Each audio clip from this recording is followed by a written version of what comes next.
Hello and welcome to the Solve Network. My name is Shane Borza and I'll be your host. Along with my co-founder Benjamin Goss, we'd like to welcome you. Our mission is to provide solutions and create a network of experts for you to learn from. Now this show is a little different than most podcasts as it is actually a live call held twice a month. If you can, please join us on the first and third Thursday of each month so you can get your questions answered live and direct from the experts themselves. If you're an expert, please contact me at shaneborza.com so you can be a part of the network. And now, here's our show. Today in the Solve Network, we have guest expert Hailey Rowe, a business coach who helps people go beyond their health coaching certification and create a sustainable and profitable business. She's an expert in helping people niche down and grow to unprecedented heights, and I can't wait for you to hear her presentation. Hi, I'm Shane Borza, a climber, creator, and coach, and I want you to build the skill of health and fitness. My new course is a priceless gift to you, and it's available exclusively on PonoQuest.com. That's P-O-N-O Quest.com. Build the Skill is a minimalistic, functional, real-world fitness program which can help you to move better and get stronger faster. I can't wait for you to check it out, and when you do, please let me know how it helps you. That's Build the Skill at PonoQuest.com.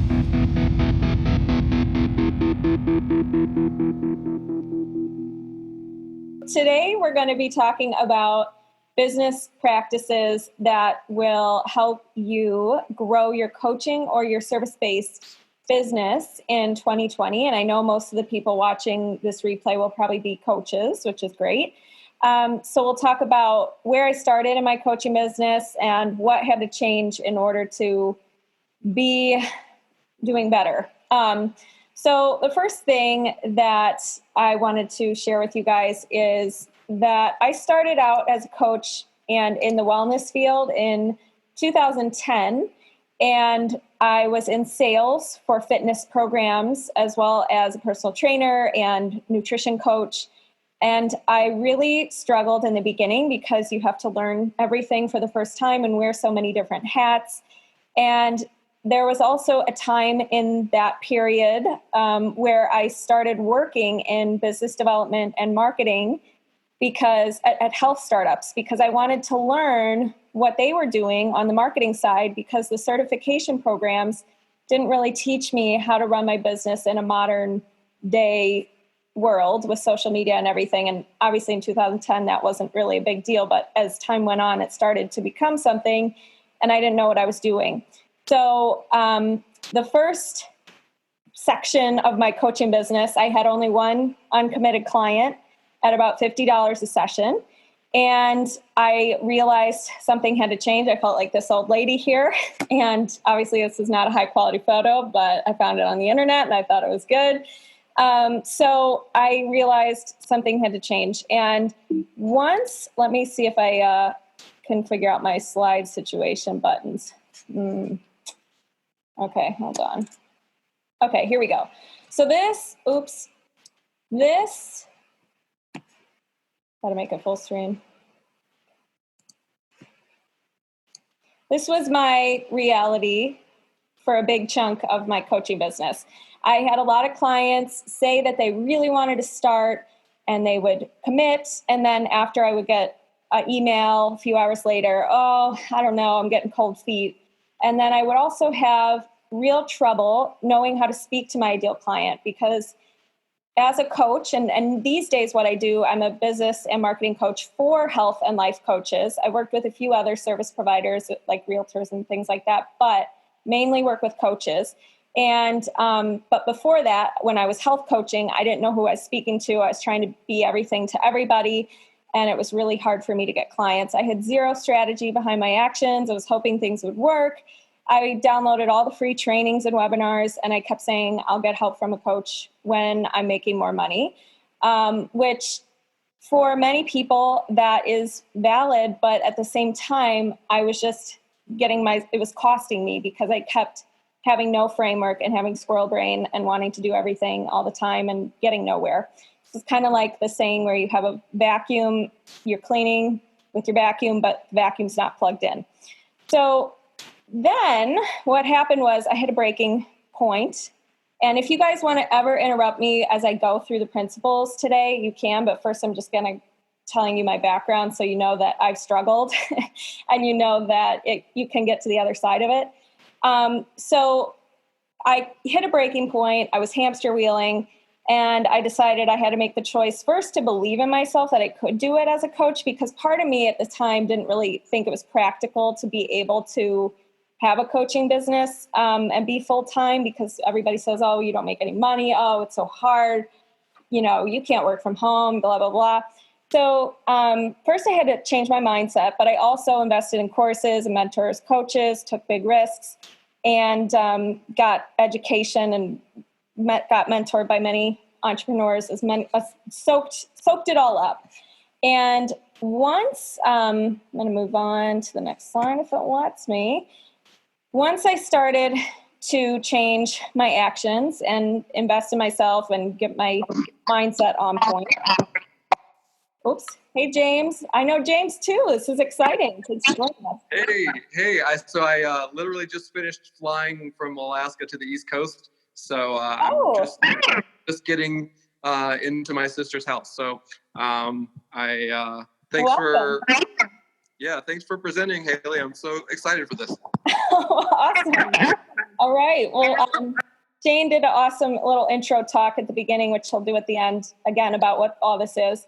But I will, I think if you can put yourself on mute, which I think you already did, we're good. So anyways, what started to happen was I started booking clients more consistently. This was not overnight. I had a better marketing strategy. I finally had an actual sales process rather than just emailing people back and forth with my pricing or my weird packages that weren't really set up properly. I had more automation, started learning my time management, because that in and of itself is another thing you have to learn when you are trying to run your own business. Started attracting clients to me organically, and that's really what I focus on with my clients currently. I have teammates that do paid marketing for my clients, but that's something that I have just gotten into and have just added. But I really think that you can have a six-figure income coaching business with organic marketing if you are really strong in your message and your social media presence and your consistency. And then started feeling more confident on my discovery calls, etc. So this stuff didn't just happen. And I'm really struggling with here we go. Okay, so this didn't just happen. I really had to go all in and commit and figure out, be committed to doing whatever it took. So the reason why I'm putting this in before we get into all the business principles is that you can't treat your business like it's a hobby. And if you continue to treat it like it's a charity or a hobby, it's going to be hard. So many people just don't treat it like a real job because we love it, but we have to. So my goal for you guys is to walk out with a few strategies that don't overwhelm you, but also give you a very big macro view of the things that you could be consistent with and fine tune after this call. And also, if you are able to implement this stuff, oh shoot, what did I miss? I'm missing something. If you do implement this stuff and you do want to book a complimentary call with me before January 5th, you are more than welcome to do that. And we could talk on more of a personal level about your goals and implementing all of this. So, and I'll send a link, or I'll send one to Shane for my calendar, and we can book a call. And that's welcome to the people who watch the replay. If you watch the replay late and you're like, oh crap, you can just email me at info@haileyrowe.com and we'll figure something out. So anyways, the first business practice, this is so basic, and you guys probably already know this, but actually putting it into place is tough, and that is filling your calendar with discovery calls. So I had the wrong approach to this in the past, and I think a lot of people have the wrong approach because at first, many people don't know who they're trying to reach. where they actually hang out, how to connect with them and build rapport, how to create content that actually drives to that person wanting to get on a call with you. And so a lot of things get lost in the shuffle, and you're just like not sure how to book discovery calls. So one thing there's a few things. First, if you don't even know who your niche is or your ideal client, I have a free niche training at HaileyRowe.com, and that will guide you through having an actual elevator pitch and knowing who your ideal client is.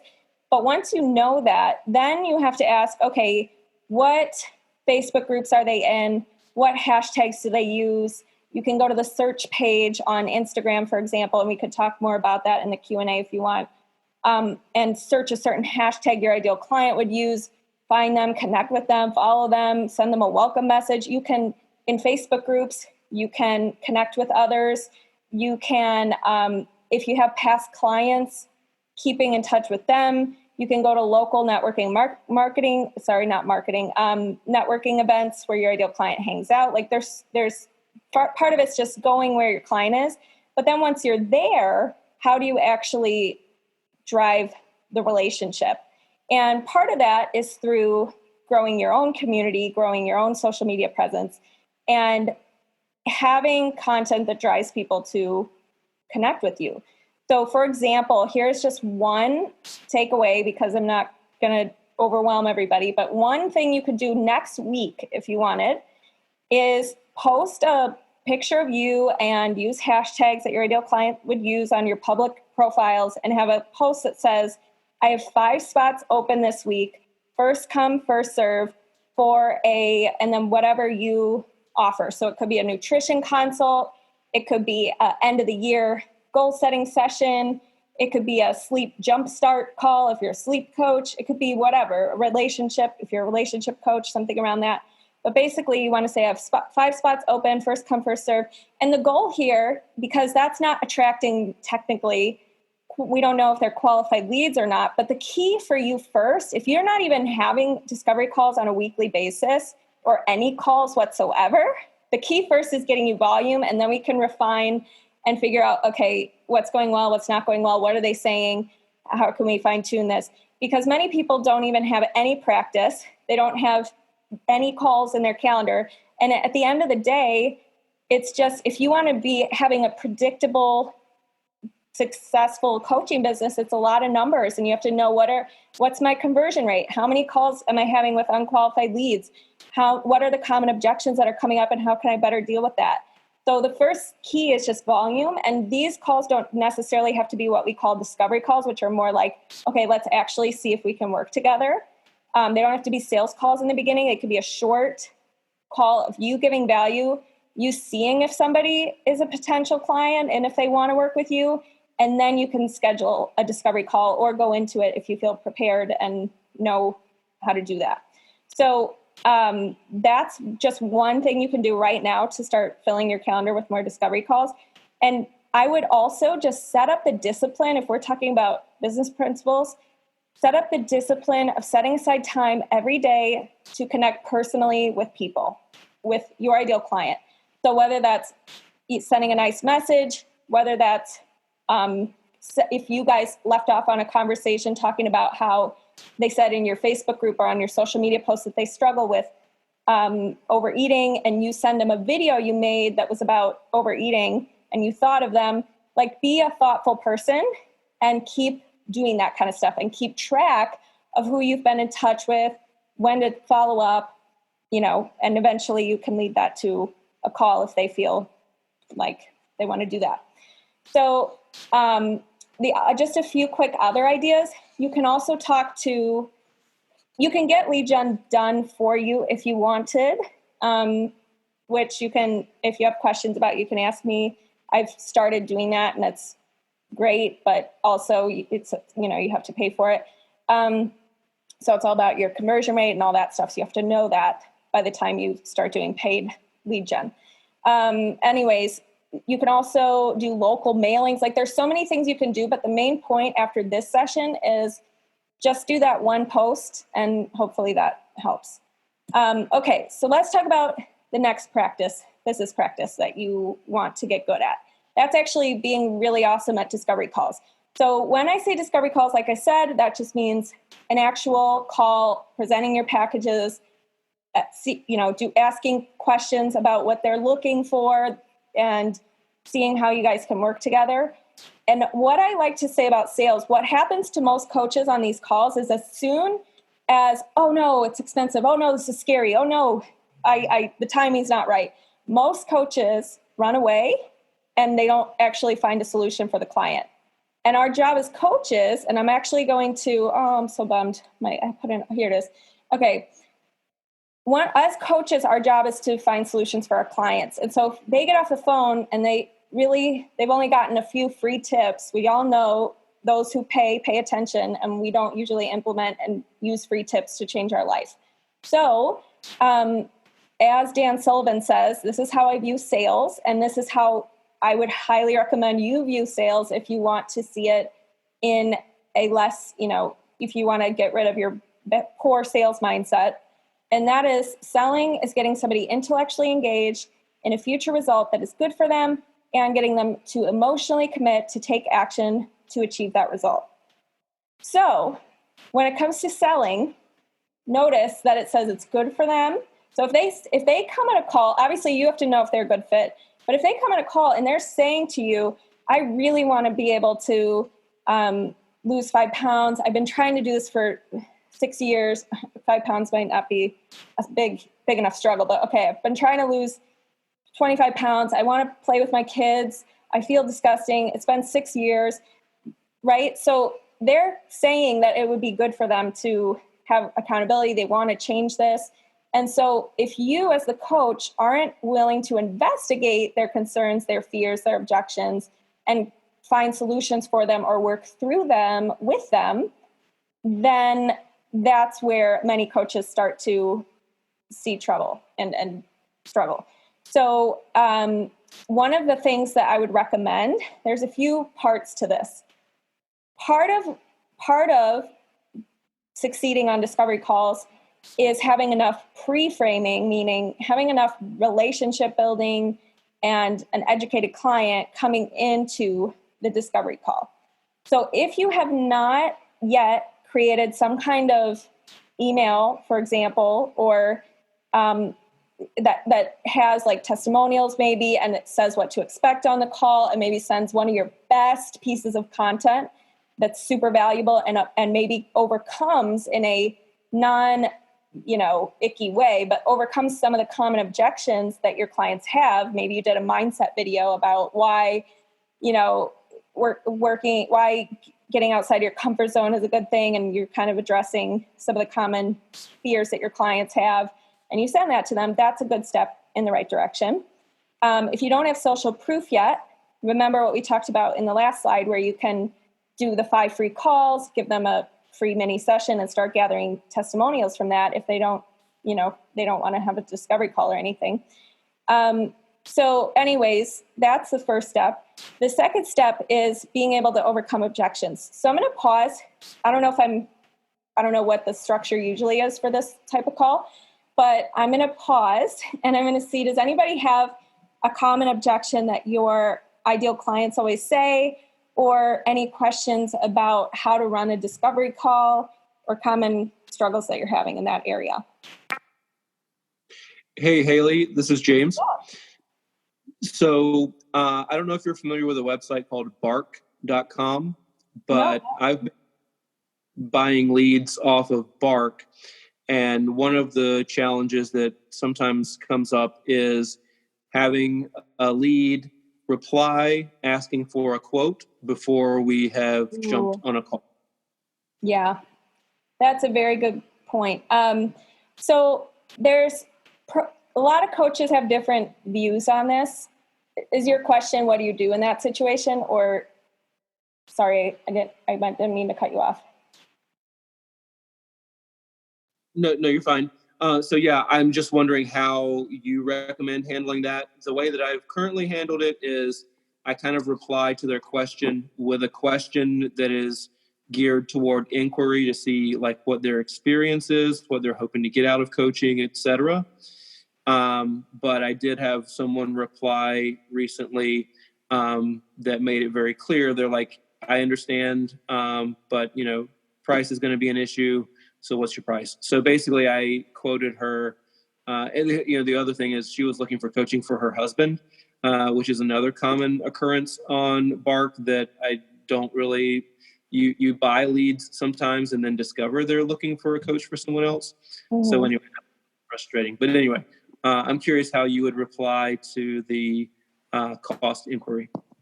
Yeah, no, that's a really good question. So usually what I do is I say, well, my range, because I have a course and I have a lower end offer that's like a baby offer for people who are really, want to get a test run before they work with me long term. So I say that my range is 500 to 7,000. And then I say, but if you are, and you can always, there's different ways you can do this, but you can just say, but I would want to make sure we're a fit, and I'd love to just connect with you first and see what you're really looking for. And if they say that their budget is a certain amount and you can downsize the offer to that and you feel like you can still serve them, you can always do that. It's not recommended all the time because eventually you're just going to become somebody who's, tweaking your offers. But what I typically would do is just give them a range and see if they still want to talk, and let them know that, you want to see, even if you're not going to make them buy anything or do anything, it's more to see if you guys are both a fit anyways. Because getting them on the phone and actually having them present to you emotionally and verbally what their struggles are, what they're looking for, etc., that's going to make your presenting your packages much more different than in a text or something. So the key is connect with them live and talk about it.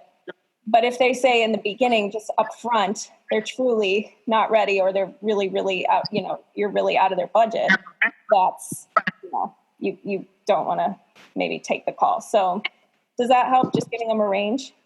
Yeah, that's a great point. And, I did give that client that replied a range, but I like your suggestion even better. So first off, I really only have one main offer right now. I don't have any kind of digital program or like some kind of light version that I can refer them to, but that's certainly in the pipeline of things to create. But I could also say to them, my range is like 500 to 5K. And then if they're not in the 500 range, then it's not going to be something that's going to work anyway. Right. So I could say, and I could get them on the phone, and then we can be like, it's $500 for, 5 1-hour sessions. Right. And that's, so that would be the $500 theoretical package if they wanted to do that. So yeah, that's helpful. Thank you.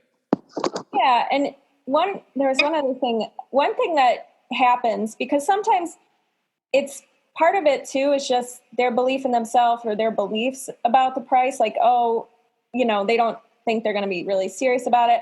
So one of the things I've done in the past too with packages, if somebody's like, I can't afford it, I need time to save up, I've offered a deposit option where they pay a smaller portion of the total package, and it saves their spot to start later. Because the key is, if somebody says, I want to start, but it's not the right time right now, and then you get off the call and they're like, I'll think about it, I really do want to work with you, but it's probably going to be in March. Unfortunately, you guys cannot take that as anything. It's just not gonna, usually people, sometimes it happens, but most of the time, if they're not willing to make a deposit for at least a piece of the coaching package and save their spot for later, you haven't finished the call, or they're not interested. So in the past, one of the things I've done is say, okay, you can save your spot for $300, and I'll give you access to a few of my mindset materials. So you might not have that yet, but that's okay. You can give them something that coaches them through mindset or whatever they need to get through first to want to make the full investment and feel better about that. Because then they get a little taste of success and they save their spot, and it's not like a complete goodbye at the end. Yeah, and it gives them the opportunity to actually put their money where their mouth is, right? Like, if you're committed to doing this, then this is your opportunity to commit. Because I can't guarantee that I'm going to have a spot 3 months from now. So awesome. That's helpful. Thank you. Yeah. Does anybody have any other questions about sales? No? Okay, cool. So basically on the sales calls, I talk about how to run through those in my program, but the bottom line is to become somebody who investigates their concerns and objections, does your job of coaching them through their concerns, understanding them, adjusting and solving their problems however they need them to be solved when you present your offers or your packages. Now, the other thing is, if you guys haven't read the book, and this isn't for coaches in particular, but it's a great book, Closer Survival Guide, highly recommend it. He's a little too intense sometimes, in my opinion, but if you listen to that book, you can become very strong at feeling confident about your offer, feeling confident that sales isn't a bad thing, etc. Okay, so let's move on. Okay, business practice number 3, which basically is becoming the master of your own mind, time, and emotions. So this, I think a lot of people on this call will already be good at this because they're coaches. But the main reason why people quit in coaching, at least for when I've worked with clients in the past, and AKA when I haven't worked with clients, when they don't sign up, it's usually because they aren't willing to delay gratification, invest first before they're making money, or take time to do the process, post on social media, build their audience when they have 2 followers.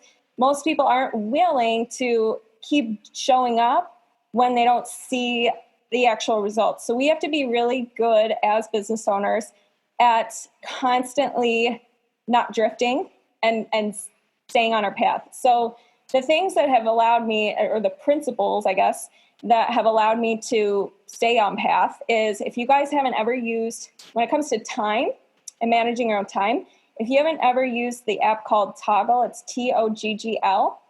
It's a great app because it allows you to time where you're spending your time each week. And at the end, it sends you a map of, okay, here's what you actually did this week.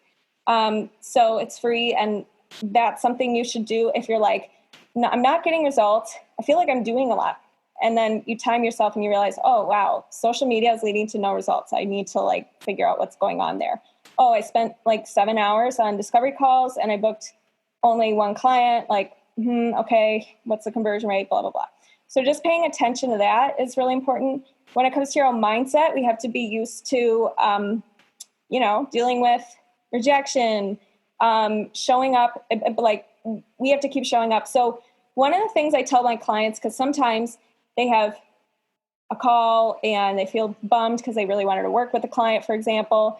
And we have to just focus on showing up as our best selves, doing everything we possibly could and bringing our best, and not base our happiness in our business on what other people end up doing around us. Whether they say yes or not, you should go into that discovery call, leave that discovery call knowing, well, I did my part and that was that, and that you can feel good about. So 2 tools that I'm going to recommend everybody do after this call is, before you have a big thing, maybe it's before you have a discovery call or a presentation or something, do Dan Sullivan's impact filter. It's free. He has a blog about it. It's just a few questions that get you ready and prepared and mindset-wise ready to dominate. And then the other thing is his experience transformer. So anytime you have something that doesn't go well, or you're trying to figure out the problem, look up Dan Sullivan experience transformer, and he has questions to transform what you would have thought was a bad experience, but how to learn from it. So becoming somebody who can learn from the problems, make that time to evaluate. And then every morning, highly recommend writing down your financial goal and your goals each day, but also the objectives that you need to do. What are your basics or your objectives that you want to be doing consistently to have those goals? So most people just write their goals, but we're not committed to the consistent little mundane daily basics, and they don't even have a definition of what those are for them. and therefore they just write down their goals and feel good about them, but sometimes they don't stay consistent with those little things they need to do every day. Okay, so that we'll leave it at that because I feel like everybody here is really strong mentally. There was one other slide I had that was, I don't know why it's showing up weird. Here we go.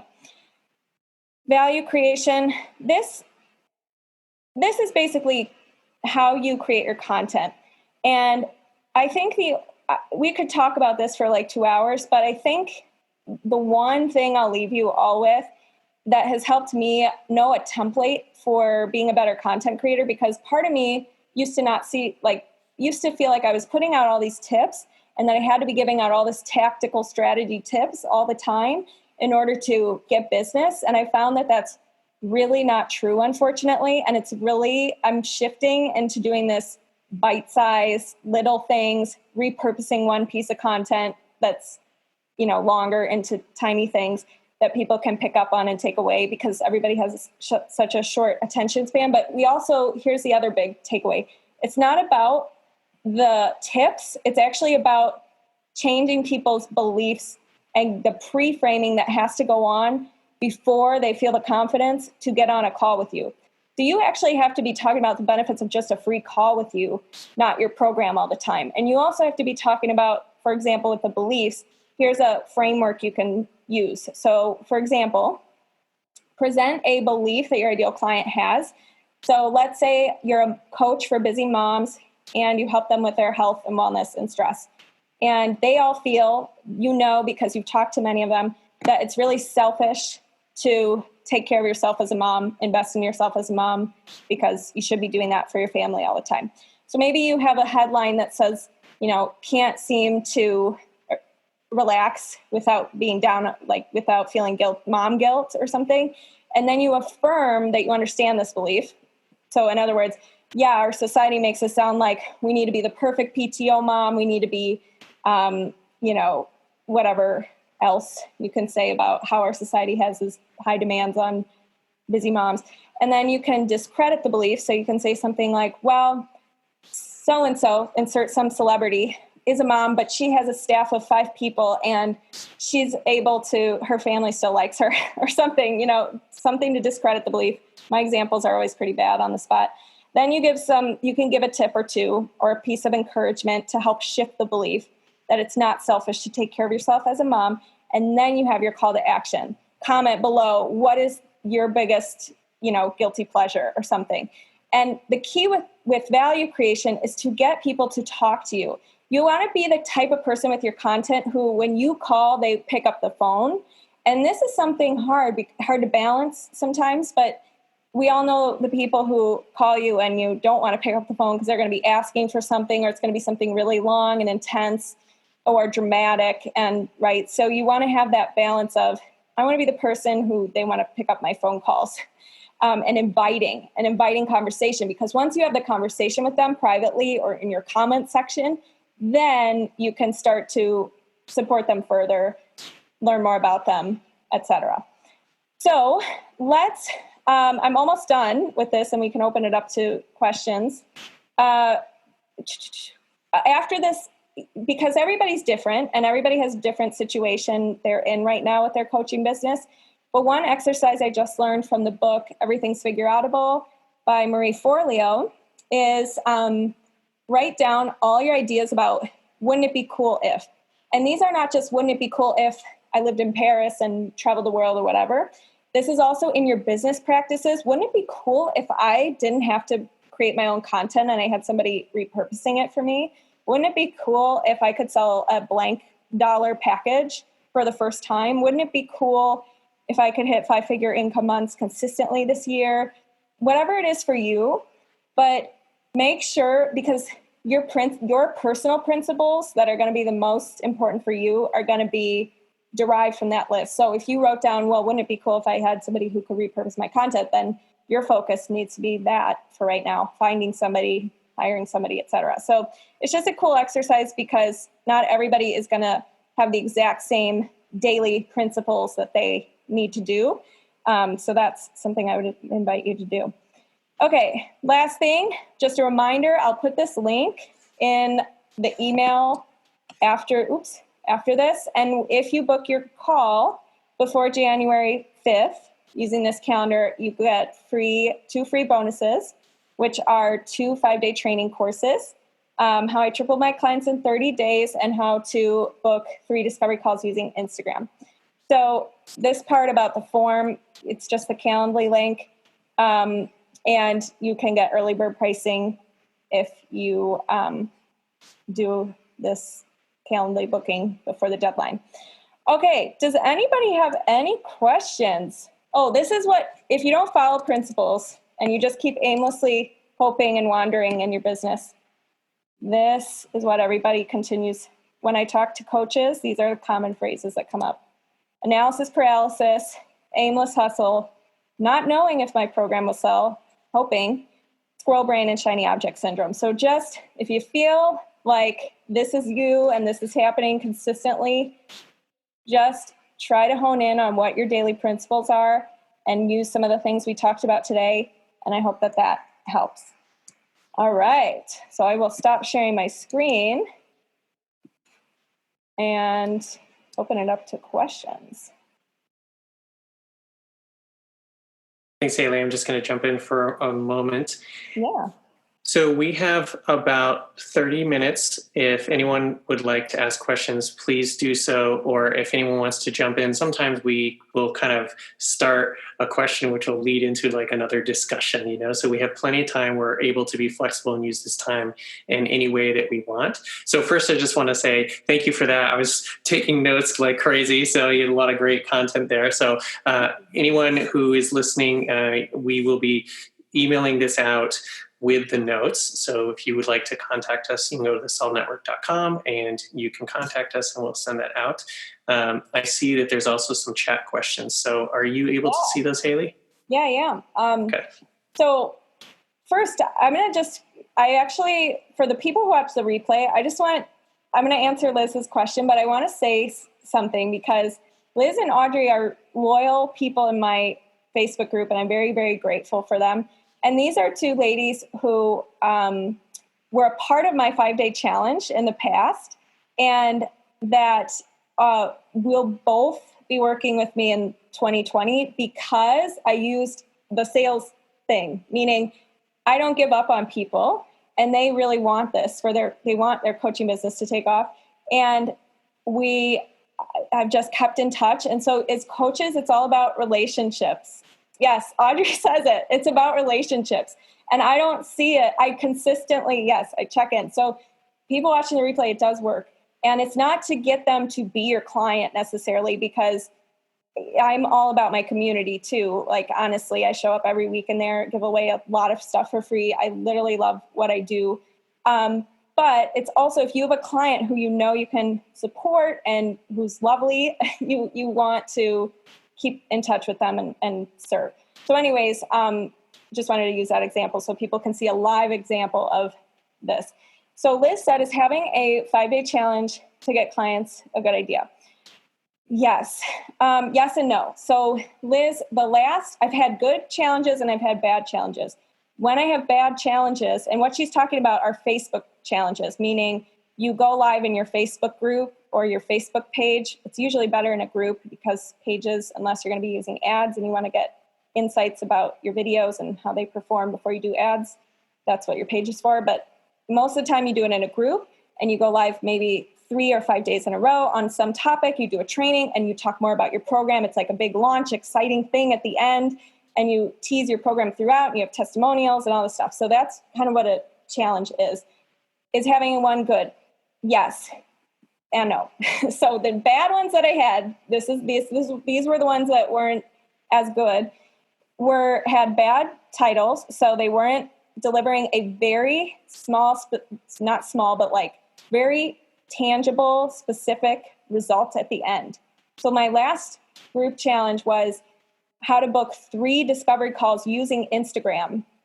And that was the training. And even though that's such a weird number and it's like such a weird thing, it was so tactical that it was the best challenge I've ever had. I had the most applications for my coaching come in. And there was a lot of buildup, and yes. So if you're going to do a challenge, pick one very small tactical result at the end. Second, the week before, hype it up. So ask questions in your group to see what their struggles are, what you need to cover in the challenge. Say who's coming, like let everybody know in the group, message them, let them know it's happening next week, and they're invited because they're in the group. Like build it up, then have your challenge. And during the challenge, be sure to have incentives for them to keep coming back. So tomorrow I'm going to be announcing bonuses, and if you book your call by the end of day tomorrow, you will get something special. And then the next thing is at the end, do your follow-ups. Most people, they just expect everybody to do what they're told from the lives, and then nobody does it. So if you said book your call and somebody said I really want to, and they didn't do it, and it's the next week after the challenge you're digesting, just say I wanted to follow up. There's still a few spots left. Do you want to connect? And then as far as what I found also, Liz, is the same principles that go into having a challenge, which means deliberate, intentional, conversational posts, hyping something up in general, having a weekly scheduled time to go live, doing personal connection, rapport building, and bringing a lot of value. You can do those things without it having to be a challenge framework. And that's what I've been doing the past month or two since my last challenge. And it also works still. It might not be as much of a flood of applications all at once, but if you don't want to stress yourself out yet with a 5-day challenge, I would say you could just start those little things right now without having it be a challenge. Scene 1, Apple, take 1. Hi, I'm Shane Borza, your content creator coach. I have 2 books on filmmaking, Film Notes, where you learn to write, direct, and produce, and the Film Notes Workbook, where you can learn checklists and paperwork to streamline creating your content. Available at shaneborza.com. I also have filmmaker resources like the Paperwork Bundle with over 300 documents, the Sound Effects Bundle with almost 3,000 files, and the Music Bundle featuring 900 tracks of all genres. Want to build your professional credits? Become an associate producer and get listed on IMDb. Let me help you get your art out into the world. Scene 1, Apple, take 1. Hi everyone, I hope you got a lot out of that talk from Hailey, and I would like to invite you to a bonus episode next week, which will be a lengthy discussion and Q&A, which will help to get your questions answered and niche down for the specifics of different businesses so you can learn how to go beyond just being a certified coach and instead be a profitable one. Thank you for joining us on this episode of the Solve Network. As a reminder, these calls are held live on the first and third Thursday of each month. If you'd like to join us as either a listener or guest expert, please contact me at shaneborza.com. On behalf of my co-founder, Benjamin Goss, we're glad you are a part of the network and hope you are finding solutions. If you need solutions, please reach out.